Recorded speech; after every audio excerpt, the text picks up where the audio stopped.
Autonomous Dictator of the People's Republic of China. Save the CMA military! Sa West Philippine Sea, nababahala ang autoridad sa itinayong artificial island ng China, hindi kalayuan sa Pag-asa Island, at napakalapit nito sa Palawan, mistulang air and naval base na ngayon ng China. Ang artificial island nito sa Subi Reef may malawak na runway, seaport at military facilities. Ang mga artificial island ng China ay parang mga kabuting nagsulputan at parang nakakahawang sakit na unti-unting kumakalat sa West Philippine Sea, hindi lamang isa o dalawa, kundi napakarami na ang kanilang naipatayo mula nang sabihin nilang gagawa lamang sila ng masisilungan ng kanilang mga mangingisda.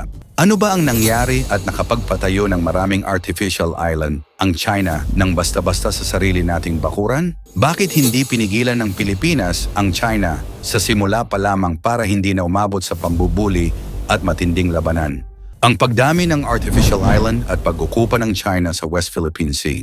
Yan ang ating aalamin.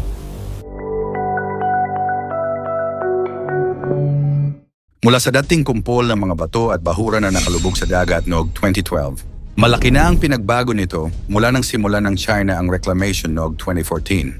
Bukod sa tinambayan ito ng mga barko ng China, marami na rin silang naitayo ron na military facilities. Mula Pag-asa Island sa Spratly, sa Kalayaan Island Group, dose-dosenang Chinese maritime militia vessels ang makikita patungong Subi o Zamora Reef. Nagmukha nang ang paradahan ng bahaging ito ng karagatan. Ang Subi Reef na okupado na ng China, imbes na beach o bahura, mga nagtataasan gusali sa gitna ng dagat ang makikita. Sa loob ng isang dekada, nakapagtayo ang China ng airfield, mga warehouse at aircraft hangars, may mga nakatambay ding eroplano at mga barkong pandigma ng Chinese Navy. May mga radar at iba pang military facilities habang tila tuloy-tuloy ang pagpapalawak sa mga struktura doon. Nito lamang nagsasagawa ng maritime patrol ang barko ng Pilipinas doon malapit sa Pag-asa Island at ilang oras binabaan sila ng rubber boat mula sa barko ng China Coast Guard. Binuntutan at pinapaalis pa ng mga tauhan ng China Coast Guard ang barko ng Pilipinas. Sigaw ng China Coast Guard, You have entered the sea area under the jurisdiction of the People's Republic of China. Save the CMA military! pero iginiit ng Philippine Coast Guard ang ating karapatan. Sa Escoda Shoal na pasok sa 200 nautical miles EEZ or Exclusive Economic Zone ng Pilipinas, nakabantay pa rin ang monster ship ng China Coast Guard. Higit 6 na beses na mas malaki yan sa pinakamalaki at pinakabagong barko ng Philippine Coast Guard, ang BRP Teresa Magbanua. Ilang beses ding ni-radio challenge ang mga barko ng BFAR at PCG, pero tuloy lang na namahagi ng libreng diesel at pagkain ang BFAR at PCG sa mga Pilipinong mangingisda doon. Nandun din ang survey ship ng China para sa pag-aaral sa mga bahura, pero ayon kay Commodore J. Tariela, spokesperson for West Philippine Sea, walang karapatan ang People's Republic of China na mag-conduct ng marine scientific research dito sa Escoda Shoal. No? patuloy pa rin ang China sa pagpapatayo ng artificial island sa West Philippine Sea upang sila ay maging dominante ang kanilang puwersang military sa oras na mangyari ang malaking digmaan dahil narin natalo ang China.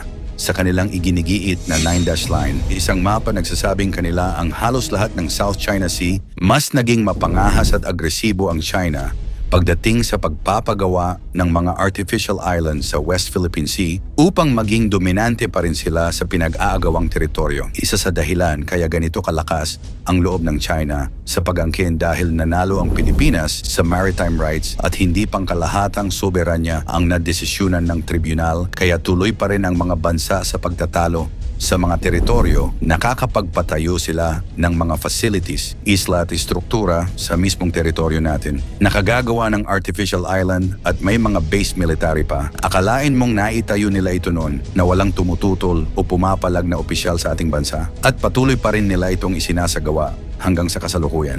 Posibleng halos walang nakikialam ng mga bansa sa sigalot ng China at Pilipinas dahil sa una pa lang ay wala namang ginawang hakbang ang ating bansa. Iniisip tuloy ng iba na ayos at okay lang ito sa Pilipinas at dahil di tayo kumikibo at tumututulayan ng China, ay patuloy sa paggawa at pagpapatayo ng kung ano-anong istruktura ng bansang China sa bahagi ng teritoryong sakop natin. Nagsimula ang creeping expansion ng China sa West Philippine Sea noong taong 1988, creeping expansion dahil unti-unting pag-angkin ng China sa mga bahagi ng West Philippine Sea, unang inangkin ng China ang Ituaba na bahagi pa rin ng West Philippine Sea. Ito ay nagsilbing submarine base ng mga Hapon noong World War II. Sa kanilang pananakop sa Pilipinas, ito rin ang pinakamalaking bato sa Spratly Island. Pangalawa ay ang Subi Reef noong 1988, kung kailan ang Pangulo sa panahong ito ay si Cory Aquino. Nakuha ito ng di nalalaman ng gobyerno. Ayon sa mga eksperto sa mga panahong iyon, ay wala pa umanong ideya ang Pilipinas kung ano ang Yuan Clause. Kasunod naman nito ay sinakop nila ang Mischief Reef. Nakuha ito noong 1995 at si Fidel Ramos ang Pangulo noon. Nalaman ito ng ating pamahalaan pero wala ding nagawa ang Pilipinas. Noong 1996, nagkaroon ng alitan sa pagitan ng Chinese Navy at Philippine Navy. Nagkaroon ng putukan ng baril. Pagkatapos ng insidente ay sinimulan na ang joint exercise sa pagitan ng US Navy at Filipino Navy sa Palawan. Taong 2012 naman, nang angkinin ng China ang Scarborough Shoal kung saan si Noynoy Aquino naman ang naging Pangulo. Noong taong iyon, nagkaroon din ng sigalot sa pagitan ng Chinese Navy at Filipino Navy na tumagal ng 2 buwan.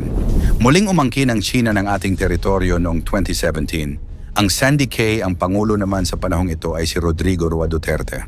At noong taong 2022 ay inaangkin na rin ang Julian Felipe Reefs kung saan daan-dang militia boat ng China ang nandito. Mula Mischief Reef hanggang Scarborough Shoal, ilang beses nang hinamon ng China ang karapatan ng Pilipinas sa sarili nating teritoryo.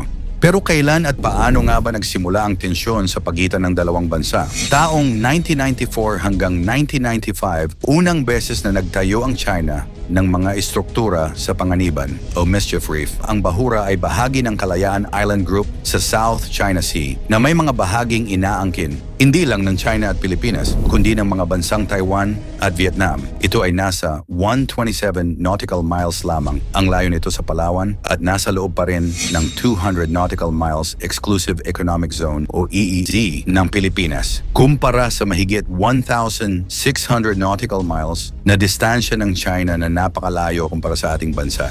Ang mga kubo na sinabi noon ng China na magsisilbing silungan lang daw ng kanilang mga mangingisda, isa ngayong military garrison ng China. Nangyari ito matapos tuluyang umalis ang mga tropang Amerikano sa mga base militar nito sa ating bansa. April 2012 naman ay nang magkagirian naman ang mga barko ng Pilipinas at China sa Panatag o Scarborough Shoal na kilala rin bilang Bajo de Masinloc. Nagsimula ang lahat ng masabat doon ng barko ng Philippine Navy, ang ilang barkong pangisda ng China na may mga iligal na aktibidad sa isla.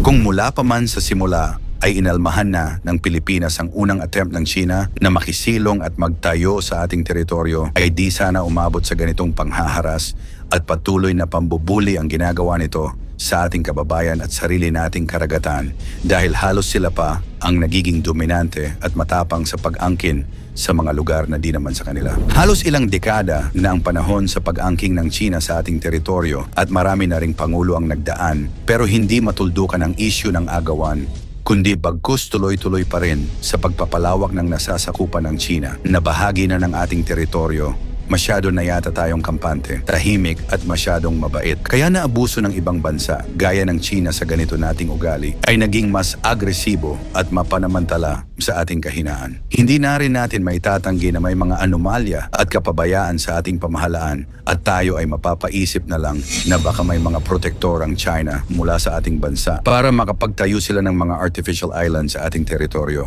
Dahil nakapagpatayo na ang China at mas pinapalawak pa ang kanilang hangganan kahit na sa ating teritoryo, anong mabisang hakbang na nga ba ang dapat gawin ng ating pamahalaan para matigil na ang ginagawang ito ng China? I-comment mo ito sa ibaba at huwag kalimutang mag-like at mag-share. Salamat at God bless.